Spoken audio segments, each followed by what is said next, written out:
अस्सलाम वालेकुम जी। नमस्कार, सत श्री अकाल एंड गुड इवनिंग। मैं हूं आरजू काजमी और आप देख रहे हैं पॉइंट ऑफ व्यू। जैसा कि आपको मालूम है कि हम वीकली एक शो करते हैं जो कि फिल्म्स और म्यूजिक के ऊपर होता है।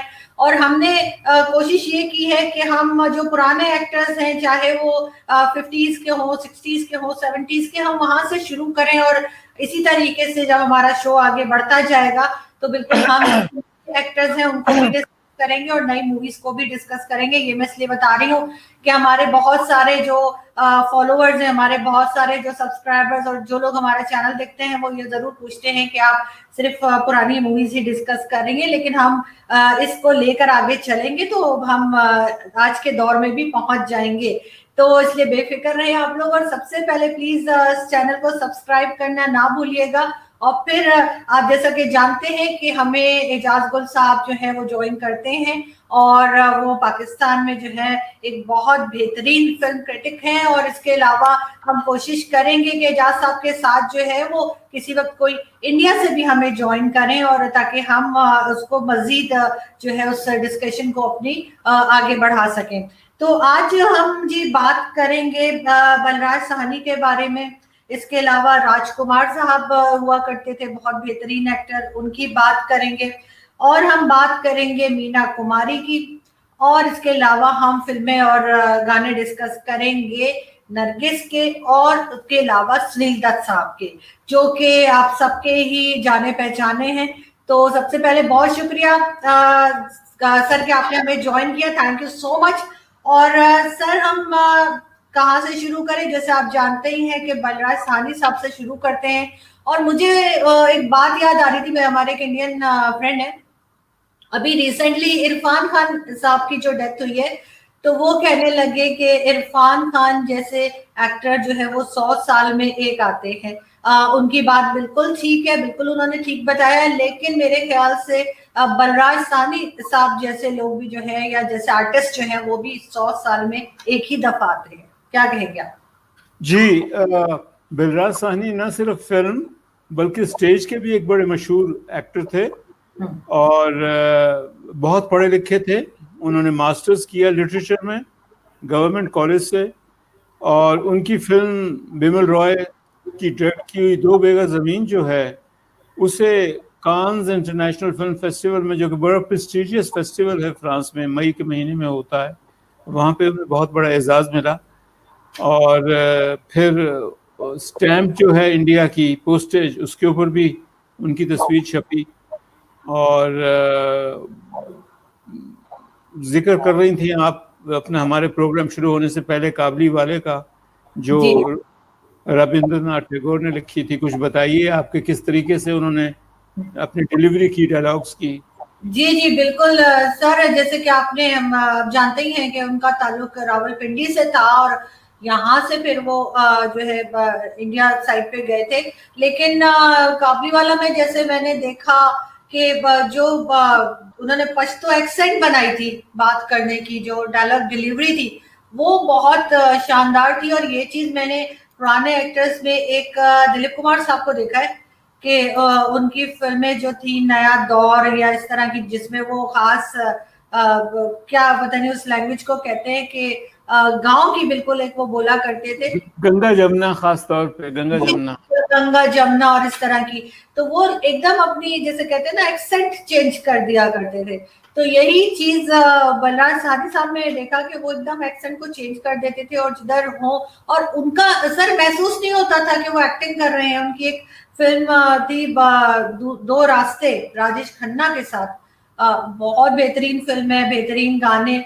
तो उसमें वो बड़े भाई बने थे और जरा भी महसूस नहीं हो रहा था कि मतलब वो एक्टिंग कर रहे हैं। और राजेश खन्ना जो सब भी सुपरस्टार थे, उनको काफी हद तक उन्होंने शैडो में कर दिया था अपना, जैसे कहते हैं ना कि वो थोड़ा दबा दबा से लग रहे थे राजेश खन्ना उसमें। जी जी, ये 1913 में इनकी पैदाइश हुई और ये 1973 में रुखसत हुए। इनकी पहली फिल्म धरती के लाल थी 1946। और इनकी मशहूर फिल्मों में गर्म हवा मैंने बताया 73 में थी, और छोटी बहन 1951 में थी गर्म हवा। के अलावा सीमा, सोने की चिड़िया, कठपुतली, हम लोग, सट्टा बाजार, भाभी की चूड़ियाँ, वक्त, एक फूल दो माली, ये इनकी मशहूर फिल्में थी। सीमा तो मैंने आपको बताया, आपने अभी तस्वीर भी दिखाई सीमा की। जी, बिल्कुल। तो सर आप क्या समझते हैं कि कोई ऐसा, बल्कि इनके बेटे भी एक आते हैं बलराज साहनी साहब के, जो अक्सर हम देखते हैं उनको साइड रोल में भी देखते हैं, और अमिताभ बच्चन के साथ काफी आया करते थे, तो वो आगे इतना नहीं बढ़ सके जितना कि उनके फादर आगे तक गए, या उनकी जितनी पहचान बनी। जी जी उनका नाम है, इस तरह का कुछ नाम है, परितक सानिया, ऐसे कुछ नाम है उनका। जी, लेकिन ये इन्होंने जिस दौर में फिल्म इंडस्ट्री में अपना काम किया, बहुत कम लोग थे जो कि मास्टर्स जिन्होंने किया था, लेकिन इन्होंने किया था। और इन्होंने महात्मा गांधी के साथ भी काम किया, और बीबीसी पे अनाउंसर भी रहे ये, और स्क्रीन पे नरगिस और मीना कुमारी और वैजंती माला जो हैं वो इनकी हीरोइंस रहीं। और 1960 में पाकिस्तान भी आए और इन्होंने सफ़रनामा लिखा, और फिर उसके बाद ये रशिया गए और इन्होंने उसका भी सफ़रनामा लिखा, और रशिया के सफ़रनामे पे इन्हें नेहरू अवार्ड दिया गया। और मैंने आपको बताया कि इनके नाम से टिकट जारी हुआ, और इनको सिविल अवार्ड पद्मश्री भी मिला, सदर हिंद ने दिया। और ट्रेजेडी ये हुई कि इनकी एक बेटी जो है शबनम, वो रुखसत हो गई, जिसका इन्हें बहुत अफसोस था। सेंसिटिव थे, तालीम याफ्ता थे, सेंसिटिव थे, सीनियर थे, और फिर अपनी सालगिरह से एक माह कबल 1973 में ये भी रुखसत हो गए। बिल्कुल।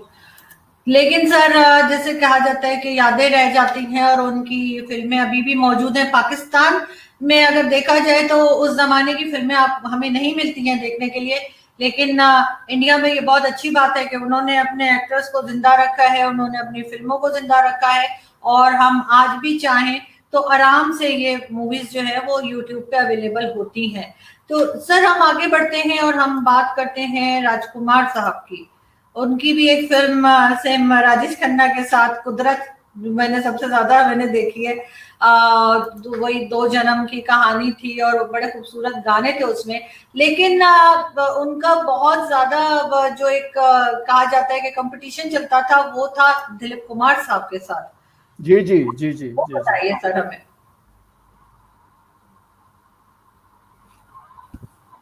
जी जी सर। हाँ, राजकुमार अपना आरजू बहुत मंझे हुए फनकार तो थे ही, उनकी उर्दू भी बहुत अच्छी थी, 70 फिल्मों में काम किया, और दिलीप कुमार के साथ उनकी एक फिल्म पैगाम आई, और फिर एक सौदागर आई फिल्म। और यहाँ एक वाक़या बताता चलूँ, ये अपना सौदागर सुभाष घई ने बनाई थी, बड़े मशहूर ये प्रोड्यूसर डायरेक्टर हैं बम्बई में, इनका एक फिल्म इंस्टीट्यूट भी है विस्परिंग वर्ड्स फिल्म सिटी में। तो वो बताते हैं कि दिलीप कुमार के साथ जब इनकी बात हुई सौदागर की, और दिलीप कुमार मान गए, तो ये उन्हें गाड़ी तक छोड़ने के लिए गए। अब इनकी हिम्मत नहीं पड़ रही थी कि ये उन्हें ये भी बताएं कि दूसरा जो है इनका को स्टार वो राजकुमार है, क्योंकि राजकुमार भी बड़े सीनियर एक्टर हैं, और मैंने बताया अभी कि पैगाम में काम कर चुके थे दोनों। तो जब दिलीप कुमार गाड़ी में बैठ गए तो सुभाष घई ने बड़े ही आराम से और ऑलमोस्ट सरगोशी करते हुए कहा कि आपके को स्टार जो हैं वो राजकुमार हैं। तो दिलीप कुमार ने देखा सुभाष घई की तरफ और हंस पड़े। लेकिन सर बहुत बेहतरीन फिल्म थी, और जहाँ पे दोनों एक साथ आए हैं वो तो जैसे कहते हैं ना कि क्लासिक सीन्स है, जिसमें दिलीप कुमार और राजकुमार साहब दोनों एक ही फ्रेम में आते हैं और बात करते हैं आपस में। शुरू में वो दिखाया था कि दुश्मनी है दोनों, पहले दोस्ती थी दोनों घरों में, फिर दुश्मनी हो गई, और फिर आखिर में फिर दोबारा जो है वो दोस्ती हो जाती है। तो वो मतलब जितनी बार भी आप देखें तो ना उसमें कोई मुझे गानों में कोई इंटरेस्ट महसूस हो रहा था, ना कोई हीरो हीरोइन में कि क्या सीन हो रहे हैं, क्या जो है वो केमिस्ट्री बन रही है। लेकिन जहां पे ये दो लोग आते थे तो वहां पे फिल्म में एकदम जान आ जाती थी। इस तरह की मैंने एक जोड़ी देखी दिलीप कुमार साहब की, जो बनी थी शम्मी कपूर जी के साथ, और वो फिल्म का नाम उस वक्त मुझे याद नहीं आ रहा है, लेकिन वो उसका भी एक गाना बड़ा मशहूर हुआ था कि वो ट्रेन में जा रहे हैं और हाथों की चंद लकीरों का, ये गाना बहुत मशहूर था जब वो दोनों दिलीप कुमार विधाता तो नहीं थी वो फिल्म, विधाता फिल्म का गाना था बिल्कुल। और वो बहुत जबरदस्त वो फिल्म लगी थी। और बहुत कम ऐसा होता है कि उस जमाने में जिस वक्त ये फिल्में हैं कि यानी 80s की या उस वक्त की 70s की के जहां पे या 90s की के जहां पर जो कहना चाहिए जो बड़ी उम्र के कैरेक्टर्स हैं वो इतनी ज्यादा अपनी छाप छोड़ जाए कि जो यंगस्टर्स उसमें काम कर रहे हैं उनके ऊपर ध्यान ही ना जाए। तो सर इनकी फिल्म थी हीर रांझा, उसके गाने भी बहुत मशहूर हुए थे। जी, आरजू ये 1971 की फिल्म थी और इसमें डायलॉग जो है फिल्म के वो सारे के सारे शायरी में थे, पोएट्री में थे। मैं मतलब है हम जैसे गुफ्तगू करते हैं वैसा कोई इसमें डायलॉग नहीं था। और शायद अपनी तर्ज की ये पहली फिल्म थी और खूबसूरत फिल्म थी, पंजाब का माहौल था। मैं बताता चलूं कि उससे 1 साल पहले पाकिस्तान में हीर रांझा रिलीज हुई थी, एजाज दुरानी और फिरदौस की, वही सब्जेक्ट था और ये पंजाबी जबान में थी हमारी फिल्म और ये भी बड़ी मशहूर हुई थी। और सर इनकी एक और फिल्म थी नौशेरवान आदिल सराब मोदी की, वो भी इनकी बड़ी अहम फिल्मों में शुमार की जाएगी, नौशेरवान आदिल। बिल्कुल। और सर अगर राजकुमार साहब की बात हो और पाकीज़ा की बात ना हो तो कैसे हो सकता है? ये मुमकिन नहीं है। मुमकिन नहीं है, बिल्कुल। तो सर कुछ बताइए, क्योंकि सर ये सुना था इस फिल्म बहुत ज्यादा मतलब टाइम लगाया था इस फिल्म के बनने में, कई साल लग गए थे। जी जी, इस फिल्म के बनने में कई साल लग गए थे और फिल्म रुक गई थी, आगे नहीं बढ़ रही थी, ये जिसको कहते हैं ना स्ट्रैंडेड प्रोडक्शन। और मीना कुमारी और उनके शौहर अपना में इख्तलाफ हो गए जो बहुत शदीद हो गए और फिर नरगिस आई, सुनील दत्त जिसको हम डिस्कस करेंगे बाद में, उनकी बेगम, और उन्होंने कहा कि इतनी अच्छी फिल्म ये बनी है इसको रुकना नहीं चाहिए।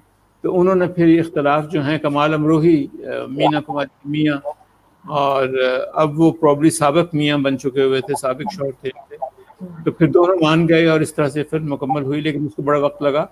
और ये एक वाहिद फिल्म थी अपना मीना कुमारी की जिसमें इन्होंने लुंगी पहनी थी। आमतौर पे हीरोइन जो है वो ये लिबास इस्तेमाल नहीं करती हैं बम्बई में। और खूबसूरत फिल्म थी वो, इसमें कोई शक नहीं है। और राजकुमार ने भी बहुत अच्छा काम किया। आपको शायद याद नहीं है, एक डायलॉग था कि अपने पाँव जो हैं वो ना रखिए, मैले हो जाएंगे। बिल्कुल बिल्कुल जी, उनके डायलॉग तो बहुत मशहूर हुआ करते थे। बल्कि सर ये भी सुना था कि कमाल अमरोही साहब ने जितने पैसे, बहुत ये फिल्म क्योंकि चली थी पाकीज़ा, तो जो पैसे बनाए थे वो फिर रजिया सुल्तान जो बनाई थी वो सब उसमें डूब गए थे कि वो डूब गए। हेमा मालिनी और धर्मेंद्र की फिल्म थी वो। तो जो पाया वो खो दिया उन्होंने उसमें। बिल्कुल। तो इत्तेफाक से रज़िया सुल्ताना देखने का इत्तेफाक नहीं हुआ मुझे, लेकिन पाकीज़ा कई बार देखी है और बहुत बेहतरीन फिल्म है। लेकिन एक फिल्म और है सर राजकुमार साहब की, और वो है मदर इंडिया, जो हमेशा से एवरग्रीन फिल्मों में से है। उसकी तो एक पूरी कहानी है, 1957 में वो फिल्म बनी, लेकिन आरजू उसमें अपना राजकुमार का रोल जो है वो बहुत छोटा था। वो नरगिस के शौहर बने हैं और इनके नरगिस के 2 बेटे हैं, राजेंद्र कुमार और सुनील दत्त। और ये ऑस्कर के लिए भी गई थी फिल्म, इसको नॉमिनेशन मिली थी। लगान और सलाम बॉम्बे और मदर इंडिया 3 ही फिल्में हैं जिनको ऑस्कर की नॉमिनेशन मिली थी। और ये फिर नरगिस अपने बेटे को मार देती हैं। वो एक लड़की को भगा लाते हैं और नरगिस जो है खुद अपने हाथ से बंदूक उठा कर उन्हें मार देती हैं। बड़ी मशहूर फिल्म हुई थी। और ये वो माना था कि जब महबूब खान जो है फिल्म के डायरेक्टर, वो ये दिखाना चाहते थे कि हिंदुस्तान जो है 1957 में वो बदल रहा है, तब्दीली आ रही है, जैसे उन्होंने आन बनाई थी। और वो वक्त के साथ चले और वक्त में जो तब्दीलियाँ आई उन्होंने वो तब्दीलियाँ अपनी फिल्मों में भी दिखाई, सन ऑफ इंडिया में भी दिखाया, औरत में दिखाया, रोटी में दिखाया। ये बड़ी मजबूत फिल्में थी उनकी। लेकिन राजकुमार की अहम फिल्मों में यकीनन मदर इंडिया शामिल की जाएगी बावजूद इसके कि उस पर उनका रोल जो है मुख्तसर था। बिल्कुल। और सर इसी तरीके से हम बात करते हैं मीना कुमारी जी की।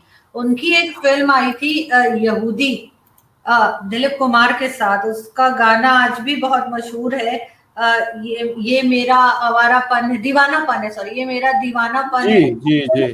गाना सर इतना खूबसूरत है कि ये आज भी, बल्कि किसी ने रीमिक्स किया था और मेरे घर में कोई सुन रहा था तो मैंने कहा ये क्यों सुन रहे हो, ये बिल्कुल बदल लग रहा है, ओरिजिनल सुनो। तो वो इतना खूबसूरत गाना है दिलीप कुमार साहब का। उसकी वीडियो भी मैंने देखी, खैर वो फिल्म क्योंकि ज्यादा 1958 की पिक्चर है शायद, तो प्रिंट काफी खराब है उसका, लेकिन ये गाना बेहतरीन गानों में से, इतनी खूबसूरत शायरी जिसकी कोई हद नहीं। तो सर मीना कुमारी के बारे में कुछ बताइए कि इनका कैरियर कैसा रहा। ये गाना जिसका आपने जिक्र किया मुकेश का गाया हुआ था, और अगर आपको याद हो मीना कुमारी सोई हुई हैं और दिलीप गा रहे हैं, फिर वो आहिस्ता आहिस्ता उठती हैं और वो बेड से उठती हैं, जूता पहनती हैं, चलती हैं, बाहर निकलती हैं। बड़ा खूबसूरत पिक्चराइज किया गया ये गाना, ये मेरा दीवानापन है।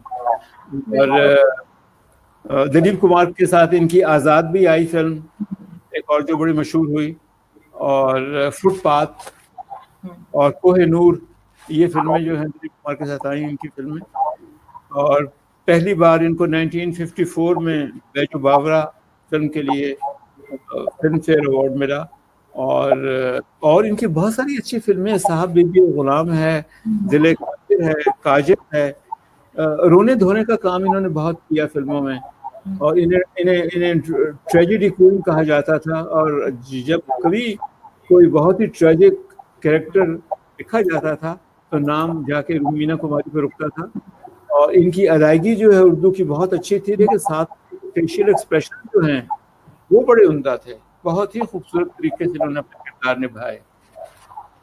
सर एक जगह मैंने ये भी पढ़ा था कि मीना कुमारी शायद उस जमाने में वाहिद एक्ट्रेस थी जिनके लिए कैमरामैन को कोई एंगल नहीं बनाना पड़ता था कि जिसमें कि वो अच्छी आए। वो हर एंगल से जो है वो परफेक्ट आती थी, वरना होता है ना हर एक का एक फेस कट होता है, एक फेस होता है कि जिससे इस एंगल से लेंगे तो सही आएंगे, इस एंगल से लेंगे तो सही नहीं आएंगे।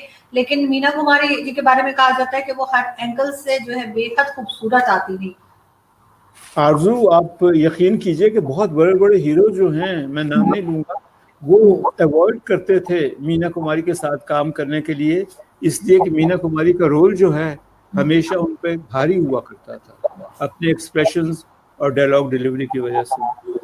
बिल्कुल। और एक फिल्म इनकी भी थी राजेश खन्ना के साथ, दुश्मन। बहुत खूबसूरत फिल्म है, गाने भी अच्छे हैं, और राजेश खन्ना उसमें बेहतरीन अदाकारी राजेश खन्ना की भी है, क्योंकि उस जमाने में जब हर वक्त ये बताया जाता था कि हीरो बहुत परफेक्ट है, उसको सब कुछ आता है, जहाज भी उड़ा लेता है और घोड़ा भी चला लेता है, तो उस जमाने में उस फिल्म में बताया गया कि उनको ट्रैक्टर चलाना नहीं आता था, जो कि बड़ी अनयूजुअल सी बात थी। और बहुत खूबसूरत फिल्म, स्टोरी लाइन बहुत अच्छी थी। तो उसमें भी मीना कुमारी जो है, मेन जो रोल था वो उन्हीं का था, यानी कहानी उन्हीं के इर्द गिर्द घूमती थी। तो बहुत इत्तेफाक है कि राजेश खन्ना साहब को बहुत सारे जो बहुत अच्छे एक्टर्स थे उनके साथ काम करने का मौका मिला, जिसमें वहीदा रहमान के साथ भी उन्होंने एक फिल्म की थी, खामोशी शायद। Black and white. और इसी तरह से मीना कुमारी के साथ ये फिल्म जो है दुश्मन, ये बहुत अच्छी रखी थी। तो इसी तरह से सर पाकीज़ा फिल्म और कई फिल्में जो है वो मीना कुमारी की वो ऐसी हैं जो क्लासिक्स में आती हैं और अभी भी जब भी लगती है, खासतौर पे साहब बीबी गुलाम, ये भी एक बड़ी डिफरेंट सी स्टोरी थी ना सर इसकी भी। जी, बहुत मुश्किल थी। और अपना ये बड़ी बहू, छोटी बहू बनी है इस फिल्म में, और अपने खाविंद को सही रास्ते पे लाने के लिए ये शराब पीनी शुरू कर देती हैं। और ये बहुत मुश्किल कहानी थी, लेकिन अबरार अलवी फिल्म के डायरेक्टर थे और गुरुदत्त फिल्म के प्रोड्यूसर थे। लेकिन चूंकि ये अपना बहुत मुश्किल फिल्म थी तो गुरुदत्त ने खुद डायरेक्ट नहीं की है फिल्म। वहीदा रहमान भी थी इसमें, बाय द वे। जी बिल्कुल। और मेरे ख्याल शुरू की फिल्मों में से है वहीदा रहमान की ये। जी शुरू जी बिल्कुल। और सर इसी दौर में एक और बड़ी खूबसूरत एक्ट्रेस भी काम करती थी, उनकी मुस्कुराहट बहुत अच्छी लगती है, जो उनकी जब भी वो स्माइल करती हैं फिल्म में तो काफी एक जैसे कहते हैं ना, बहुत पोलाइटली और बहुत अच्छी इम्प्रेशन बहुत अच्छा आता है नौतन जी का। तो उनकी भी कई फिल्में, बंदनी, सीमा, और लेकिन मैंने ये महसूस किया कि दिलीप कुमार साहब के साथ उनकी कोई पिक्चर उस जमाने में नहीं थी। बिल्कुल जब कैरियर खत्म होने वाला था तब जाके एक फिल्म कर्मा वो की है उन्होंने, वरना ज्यादातर देव साहब के साथ ही फिल्में होती थी। जी, और सुनील दत्त के साथ भी फिल्में की हैं नूतन ने, अशोक कुमार के साथ की हैं फिल्में उन्होंने, और बड़ी पढ़ी लिखी खातून थी, और शोभना सम्राट उनकी वालदा थी। और जब उन्होंने एक फिल्म नगीना में काम किया तो गालिबन 14 साल की थी। फिल्म में कुछ डरावने मनाजिर थे, वो एडल्ट्स के लिए थी, और नूतन जब वो सिनेमा घर में गई फिल्म देखने के लिए तो उन्हें अंदर जाने की इजाज़त नहीं मिली, इसलिए कि वो माइनर थी, और चुनाचे उन्हें वापस आना पड़ा। यानी कि फिल्म की हीरोइन जो है उसे फिल्म देखने की इजाज़त नहीं मिली। ये भी मतलब अजीब सी बात है सर, लेकिन वैसे काफी इंटरेस्टिंग है। लेकिन उनकी एक फिल्म और जिसका हम जिक्र करना जरूरी समझेंगे, वो है मैं तुलसी तेरे आंगन की। बहुत खूबसूरत फिल्म थी, उसमें आशा पारेख भी थी और विनोद खन्ना साहब भी थे। बल्कि मैंने ये भी कहीं पढ़ा था कि उसकी डिस्ट्रीब्यूशन जो है वो विनोद खन्ना साहब ने ले ली थी और उसको उन्हें बहुत फायदा हुआ था। तो मैंने कहा इसका मतलब है बिजनेस में वो बहुत अच्छे थे, जितने वो गुड लुकिंग और हैंडसम थे उतने ही अच्छे बिजनेस में भी थे। और आई होप कि हम नेक्स्ट टाइम उनको भी डिस्कस करेंगे, उनके मूवीज को भी, क्योंकि वो जो है विनोद खन्ना साहब जैसे भी दूसरा हीरो इंडियन सिनेमा में हमने देखा नहीं। लेकिन नहीं। नौतन जी की ज्यादातर फिल्में जो हैं वो जो हमने नोटिस की वो राज कपूर साहब के साथ अनाड़ी और देव साहब के साथ तेरे घर के सामने, और इस तरह की शदिया राज कपूर के साथ एक और फिल्म थी उनकी। बिल्कुल, और मिलन है सुनील दत्त साहब के साथ।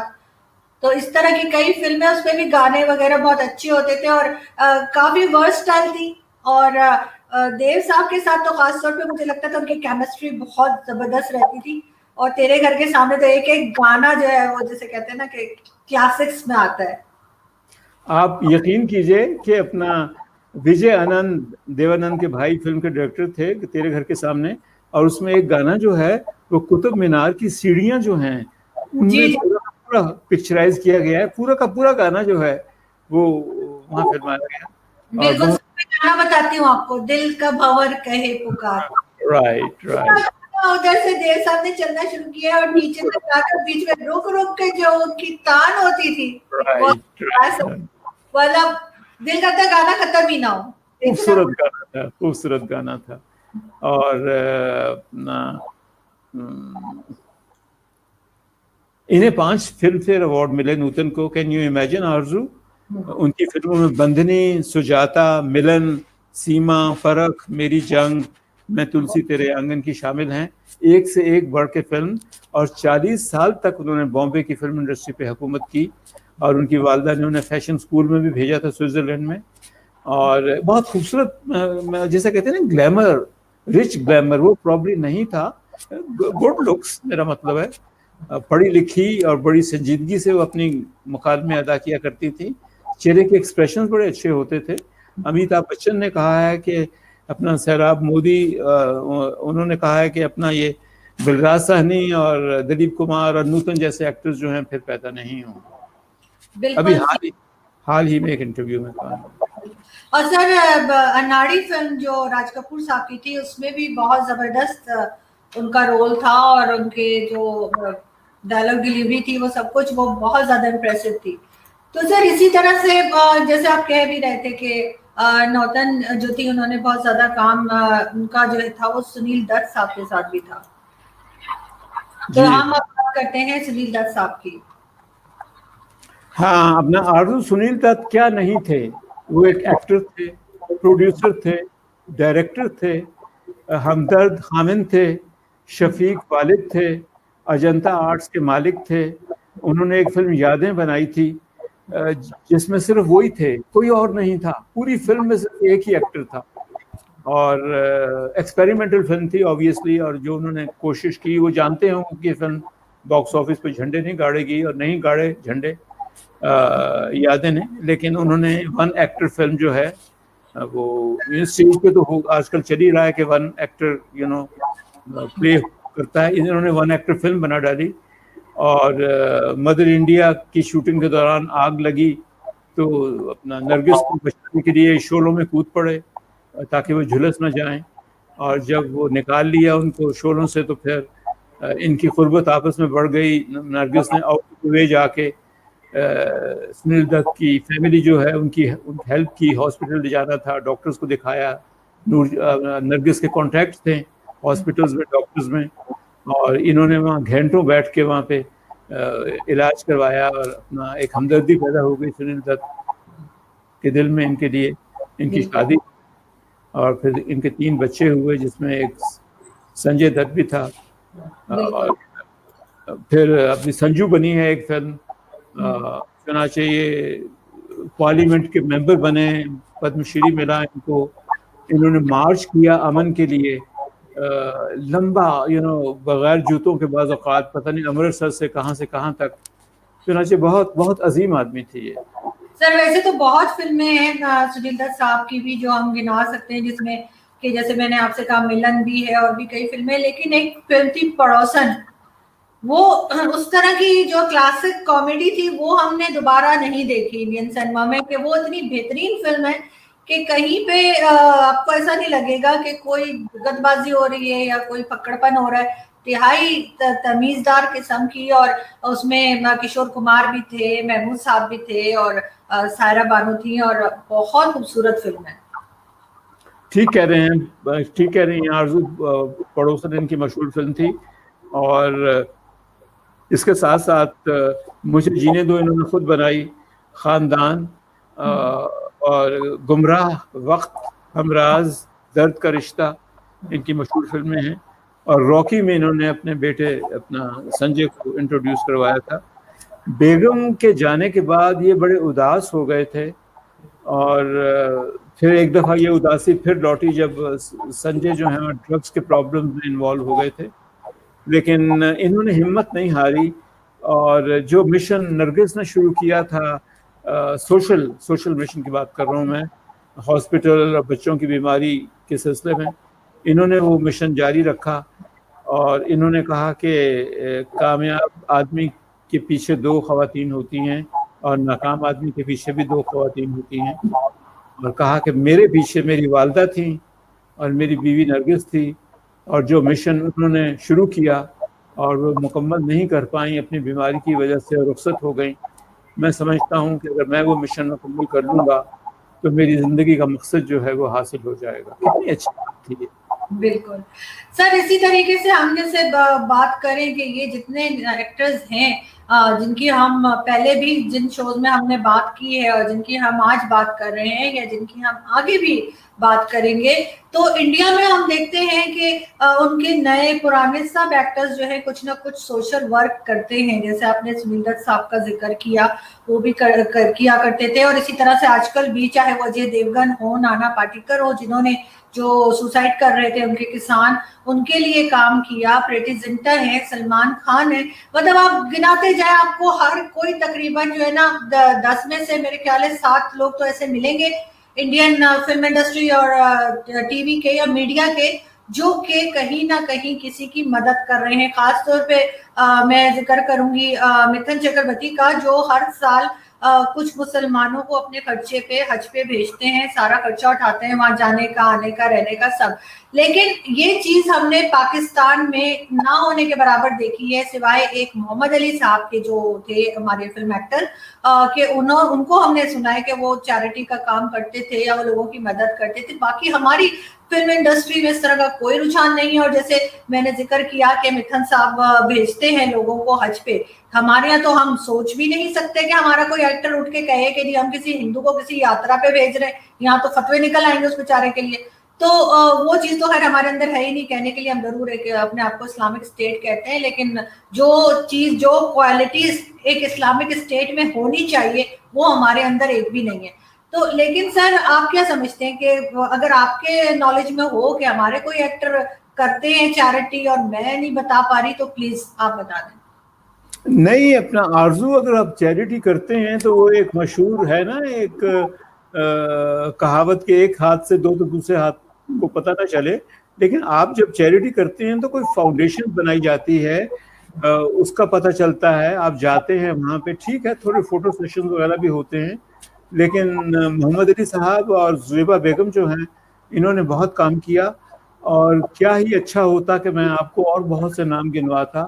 आपको पता है कि फिल्म एनालॉग से डिजिटल पे चली गई है, स्टूडियोज का सारा काम खत्म हो गया है, लेकिन फिल्म का बजट जो है वो, जब मैं मतलब 1 लाख या 10 लाख या माजरे चाहता हूँ मैं 60 लाख या 70 लाख हुआ करता था, आज उसका 20 करोड़ रुपया, 20 करोड़ जो है वो फिल्म का बजट है।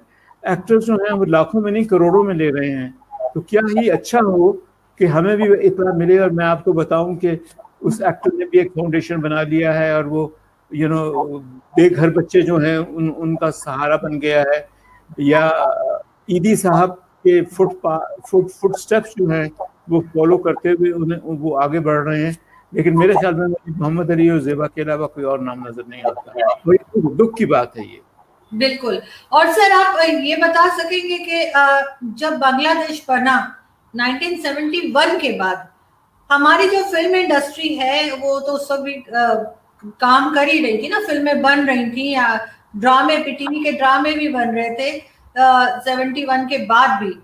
तो कोई हमारे इस तरह के प्रोमिनेंट एक्टर्स, कोई हमने टीवी एंकर निकाले हों, कोई हमने जर्नलिस्ट बड़े ऐसे निकाले हों, कोई टीवी ड्रामा में हमने कोई एक्टर हो जो हमने अपनी नॉन मुस्लिम जो आबादी है उधर से किसी को हमने आगे आने दिया हो, हमारी माइनॉरिटी से कोई आप बता सकेंगे कि कोई फिल्म इंडस्ट्री में आगे चला गया, बाकियों को पीछे छोड़ दिया, या टीवी इंडस्ट्री में आगे चला गया, या स्टेज पे आगे चला गया, न्यूज़पेपर में कुछ कहीं कोई है ऐसा कि आपने जिसको आगे बढ़ने दिया हो? माइनॉरिटीज के साथ हमारा सलूक जो है, हमारा रवैया जो है, वो तो एक तरफ, मैं उसकी बात प्रॉब्ली शायद इतनी तफसील से ना कर पाऊँ, लेकिन हाँ एस.बी. जोन जो हैं वो एज अ सिंगर आए थे, नैयर साहब आए थे, ए नैयर माइनॉरिटी से एज अ सिंगर, और फिर सबसे बढ़ के रॉबिन घोष और शबनम, इन्होंने बहुत काम किया और ये माइनॉरिटीज को बिलोंग करते थे और भरपूर तरीके से इन्होंने काम किया।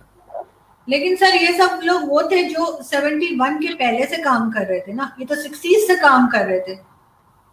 ठीक कह रही हैं आप ना 71 के बाद जब बांग्लादेश बन गया, काफी लोग तो उधर चले गए, लेकिन जैसे रहमान साहब थे, खैर वो तो पता नहीं शायद मुस्लिम ही थे, लेकिन ये कि काफी सारे लोग बांग्लादेश चले गए जो उधर से बिलोंग करते थे, जो यहाँ पर रह गए। उनमें आप आज तक का चेक कर लें, बेशक आज मतलब 2020 में भी अगर हम देखें तो हमें कोई प्रोमिनेंट चेहरा नजर नहीं आता, मुझे कम से कम, जो हमें आगे हमारे मीडिया में आगे आया हो और वो उसका ताल्लुक इस्लाम के बजाय किसी और मजहब से हो, कोई क्रिश्चियन हो, पारसी हो, हिंदू, सिख, कुछ भी, तो वो हमें आगे दिखाई नहीं देता। चाहे वो हमारा टीवी में हो, हमारा कोई एंकर हो, टीवी एंकर हो, चाहे वो फिल्म हो, ड्रामा हो, आपको कोई दिखता है इस तरह का, कोई डायरेक्टर, प्रोड्यूसर, कुछ भी? आपको इसलिए नहीं दिखता कि कोई है नहीं। अगर कोई होता नाम तो उसका मैं आपको बताता या आपको पता होता उसका। मेरे ख्याल में हमने माइनॉरिटीज को इतना आगे आने नहीं दिया। फिर मैं पुरानी बात नहीं कर सकता, सलीम रजा एक अच्छे गुलकार थे, लेकिन अगेन वो लॉन्ग बिफोर 71 उन्होंने काम किया। और वाकई अपना 70s और 80s और 90s में ऐसे नाम नहीं है कि मैं आपको बता सकूं माइनॉरिटीज। बिल्कुल ठीक सर, यहाँ पे मैं बहुत शुक्रिया अदा करना चाहूंगी कि आपने हमें ज्वाइन किया आज। और नेक्स्ट मैं आपको बिल्कुल हम कोशिश करेंगे कि हम जरा राजेश खन्ना साहब को डिस्कस करें, अमिताभ की मूवीज और विनोद खन्ना और उनके जो टाइम में जो एक्टर्स थे, जतिंदर, धर्मेंद्र वगैरह, तो बिल्कुल हम उनके साथ फिर हाजिर होंगे आप लोगों के सामने। बहुत शुक्रिया देखने के लिए। अल्लाह हाफिज। Thank you so much sir.